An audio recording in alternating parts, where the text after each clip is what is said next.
This is Call of Duty Modern Warfare 3. We're on Xbox Series X taking a look at the game, showing off how quick the loading is right there.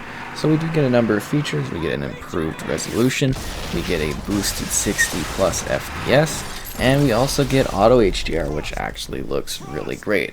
So this is kind of the conclusion to the Modern Warfare trilogy, at least initially. They might go past that later on. Anyways, it follows a bunch of different perspectives and of course our typical iconic characters across the globe on a huge kind of mission to end this war that's been going on and causing absolute mayhem on a global scale. Things are obviously a lot more intense and the stakes are raised significantly in this entry in the series. So we're going to be showing off a little bit of the campaign, some of the Spec Ops, and then the multiplayer as well. So this should be quite interesting. It's definitely got a heavier focus on cinematic moments and some really truly action-packed situations as we visit some of the most iconic locations in the world. This really did send us to some really cool spots for some epic over-the-top action, which is kind of expected for the Call of Duty series, particularly Modern Warfare, because this was a huge deal back in the day. And actually one of my favorites. I quite like this one. I don't know why it doesn't get as much love in comparison to the other entries in the series. I definitely played a ton of it and had a really good time as well, whether I was playing, this campaign, which I thought was really interesting, or the online multiplayer, which definitely held my interest for a very, very long time. Whoa, jeez. Anyways, it's definitely got some intense action to it and some gripping moments, and of course surprises along the way too, as it kind of wraps up the story that was really blown up in Modern Warfare 2 in a number of interesting ways. I think for the most part, the sense of scale in this game actually does hold up quite well, while at the same time it's still a little fuzzy around the edges sometimes, a little jagged, but I mean it's cleaned up quite a bit, and I think it actually looks definitely a lot better. I do not want that double scope there. I do not need it. But yeah, it feels a lot better if you get what I mean, and it definitely handles nicer on the platform. And it's kind of crazy to be visiting this game as if it's some sort of like nostalgic piece, considering I remember just waiting out for like the midnight and everything like that back in the day. Yeah, it's kind of crazy, but still pretty great game. I think if you're interested in the story, I mean, you could jump into this if it's your first one in the series. You won't necessarily be too lost, but if you can play all three of them, because they definitely offer something a little bit unique each of the entries in the series, just in terms of action and the style of it. I think they're quite a lot of fun. So there's also intel as the form of collectibles in this one to discover. Lots of big explosions, lots of crazy moments, over the top situations, and of course, you get to visit some really kind of crazy iconic areas for some really dark moments throughout the story. They try to, keep you on the edge of your toes. I mean, we're battling in quite an interesting location right now, right? I mean, we're in New York, and then it gets kind of wild. There are vehicle segments throughout. This one has like a crazy chopper type of scene later on. It's just really quite interesting, and of course there are different difficulty options too if you want to play a more easier time, or if you want veteran, which is like the hardcore difficulty. Those choices are available to you if you want more or less of a challenge, which I think is absolutely fine based on different skill levels. But yeah, this was just like a really interesting game back in the day. I really did quite enjoy it. The campaign was just really interesting, and it also, like, certain elements of the experience were expanded a lot with the DLC effort in this one that I thought was really quite fascinating, because they add just an absolute ton of like content packs and stuff in it. It was really quite, surprising to sort of experience all the different content they kept releasing, and I wish I was doing like more review stuff back then, because that would have been a very fun cycle to cover, even because I had all this stuff, but I really wasn't doing the same thing I'm doing now, so that would be fun from a nostalgic point. Anyways, with that, we're going to switch over to the Spec Ops and then show off a little bit of the multiplayer as well, so you get an idea of what each area of the game provides in terms of content and how it looks today. So this is the Spec Ops mode. We're jumping into a DLC mission of survival. So in Spec Ops, they definitely blew it out a lot more. It's a lot bigger. There's your traditional sort of setup where you're working, by yourself or with another person doing cooperative type missions, trying to get those stars, and then there's survival, and then there's like a little bit more variations on that as well.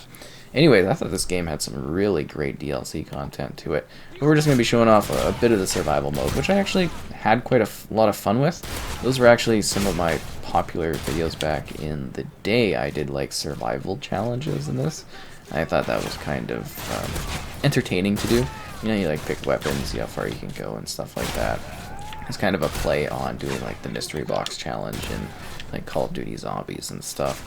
Just something a little bit different, because I was doing like weird videos and stuff back then, whatever I thought might be like fun or whatever, instead of doing the high octane, fun, thrilling landscape of reviewing stuff nowadays. But yeah, I do actually quite like this mode. Really feels snappy, pretty cool. And it's just like fun ways to sort of mix up the action. Spec Ops has definitely gotten a cool place in the Call of Duty series, but I don't think it's really shown these days. Oh, it's adventure. That's fun. Isn't this supposed to be Pitfall? I don't know. Outer Space, Hard Shells, kind of like a retro stuff. Oh yeah, Ready Up. And then with the survival, there's also like a certain degree of, kind of changing things up. You get to like upgrade things, buy different weapons, different like extras to help you battle. So they definitely had, some levels of complexity to it, which were pretty cool. Shoot these guys on here. So it's just kind of a nice mode, and this was again one of the ones where we still were like boots on the ground action, which was still kind of classic, iconic Call of Duty. They just really cleaned things up in a lot of interesting ways, and definitely thought it was a fairly compelling sort of experience. I quite like the survival mode. I forgot how fun this was. It's just kind of, like survival and, kind of annihilating folks that come after you. It's nothing too intense or harrowing, but definitely has some enticing and exciting action to it. If you get to those later rounds and stuff starts getting real wild, that's for sure. And I also, again, really like the multiplayer, so I'm excited to kind of show that off here. I'm just hoping this gives a little bit of a taste of what the Spec Ops missions have to offer. Because obviously this isn't like a super serious part of Spec Ops. Usually it's a little bit more intense, but I hope this kind of gives off the gist of what it provides. Body armor, you get like a sentry gun or something like that, a little bit fun. Just something to give yourself a little bit of support out here on the boardwalk, which again, I thought was like a really cool level back in the day. They made some really neat ones. I think there's like a Kansas level too, that was kind of cool. Oh wow, doggo, that's not good. C4 doggo, that's even worse. Totally forgot those were a thing. But yeah, pretty good visuals, at least I think so for its time. And definitely some decent action, as well as we now switch over to the multiplayer component of the game to see what that's kind of like. So this is the multiplayer for Modern Warfare 3. I'm just going to be showing off bits of a few different maps. I honestly couldn't find anyone online. I tried multiple days. Either the servers are messed or there's just no one there. It seems to think that there's millions upon millions of players, but there isn't. Nope. It's just a lonely, empty wasteland across all the modes. I did come across one individual, but couldn't get anything set up in regards to actually competing against one another, and I couldn't drag any friends online to jump into this one, so it's kinda just me walking around aimlessly trying to pretend that other people are present. Anyways, the multiplayer, tons of prestiges that were present. That's funny.